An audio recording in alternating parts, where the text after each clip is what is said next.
Right in the middle of the Bible is this collection of Hebrew love poems that are so explicit and erotic that young Jewish boys weren't even allowed to read them until they were older.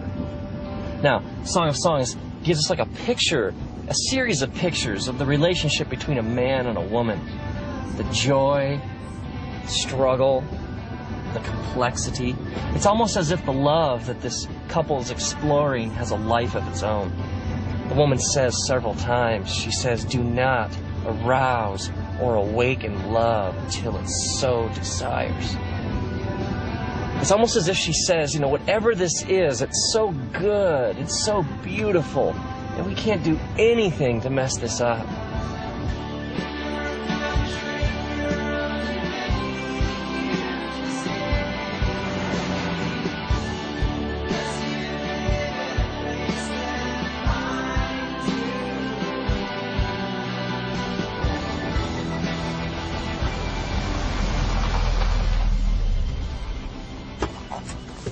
We get incredible mileage out of this tired old English word love, don't we?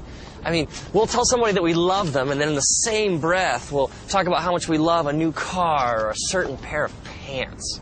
I mean, I love my wife, and I also love tacos. Now, we have to keep in mind that Song of Songs was originally written in the Hebrew language, which has at least 3 different words for our English word love. The first word we find is the word raya. Raya would be translated literally as like friend or a companion, somebody you hang out with. We might even translate it as like the word soulmate. We hear people talk like this all the time. They'll say things like, you know, she's my best friend, or I could tell him anything. These are all expressions of raya. And so we see that at the core of this relationship between these lovers, there's a friendship.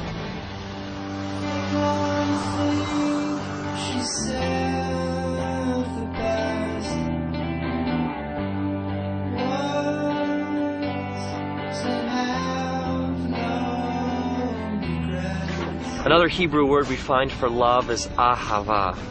Ahava is deep affection. It's that sense of desiring to be with someone so much that your heart aches.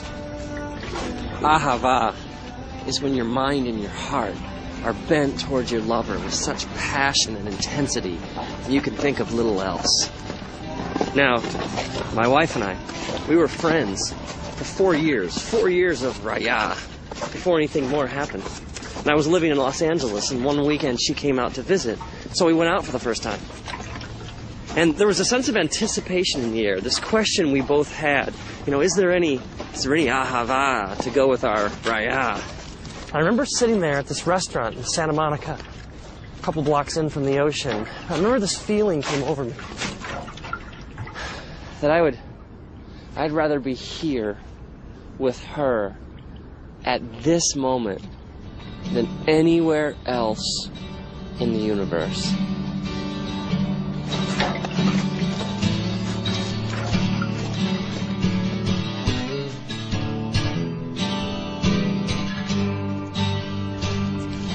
The lovers in Song of Songs declare that ahava is as strong as death, that many rivers cannot quench ahava. Ahava is love of the will. Now, this is way more profound than fleeting romantic feelings. This is much more than like temporary urges. Ahava is making a decision to join your life to the life of another. This is an emotion that leads to commitment, that leads to joining your life to somebody else's. Ahava is what makes things last.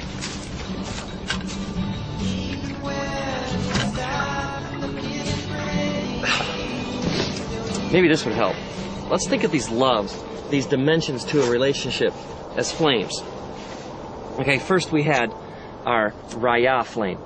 That's like the friendship, the soulmate aspect of a relationship. And then you have your ahava flame, which is the flame of commitment and making a decision to join your life to another. But there's a third Hebrew word for love that we find in Song of Songs. It's the word dode. Dode is translated into English literally as to carouse, to rock, or to fondle. I think you get the idea behind this flame. This word is used elsewhere in scriptures, like in the book of Proverbs. It says, "Let us drink deep of dode till morning." And the woman even says in Song of Songs, "Let him kiss me with the kisses of his mouth, for your dode is more delightful than wine." Dode is the physical, sexual element to a relationship. This is where we get the Greek word eros, which is translated literally as like erotic in the English language. So we have our raya flame, we have our ahava flame, and we have our dode flame.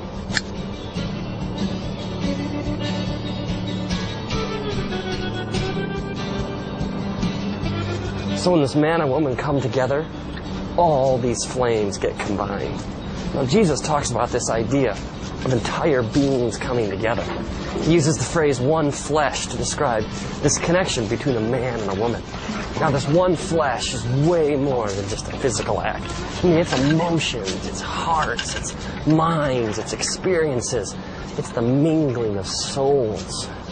And so this coming together physically becomes a picture of a deeper spiritual reality.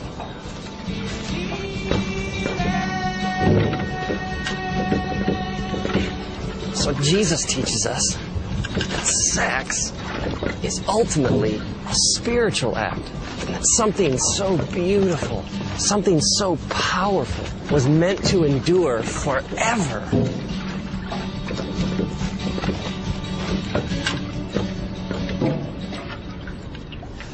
See, the one flame burning all by itself will never be as hot as all the flames burning together. I mean, we were created for all the flames to burn as one. I mean, think about all the ways that we mess this up. I mean, take an affair for an example. An affair is two people sharing the dode flame, but without any of the other flames. Without the raya or the ahava. I mean, there's no friendship, there's no commitment, there's no loyalty, no sacrifice. And, I mean, there's dode, but there's no raya or ahava. It's two people trying from this one flame, the dode flame, to get all the heat of the three flames burning together. I mean, no wonder it leaves a person empty and unfulfilled. We were created for so much more.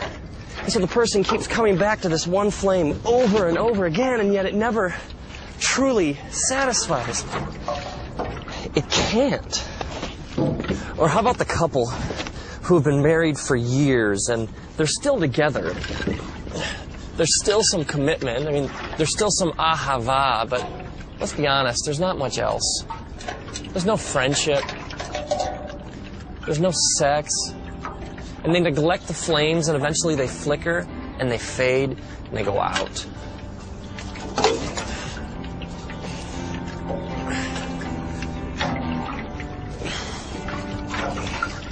When you separate the flames, it can never really satisfy. It's like you're living outside how God wired you to live. I mean, maybe our culture has no clue what true sexuality really looks like. Maybe the world around us, when it comes to sex, just doesn't get it. I mean, true sexuality is vast and mysterious. It involves all of you. I mean, you have a body, but you also have a soul and a spirit. And love is two people coming together and giving all of themselves to each other forever. And now, may you honor the way that God created you. May you have a profound sense of respect for the fact that you are a deeply spiritual and mysterious being, and that love is ultimately a profoundly spiritual thing. May you realize that the three flames are meant to burn together, and may you discover the big flame.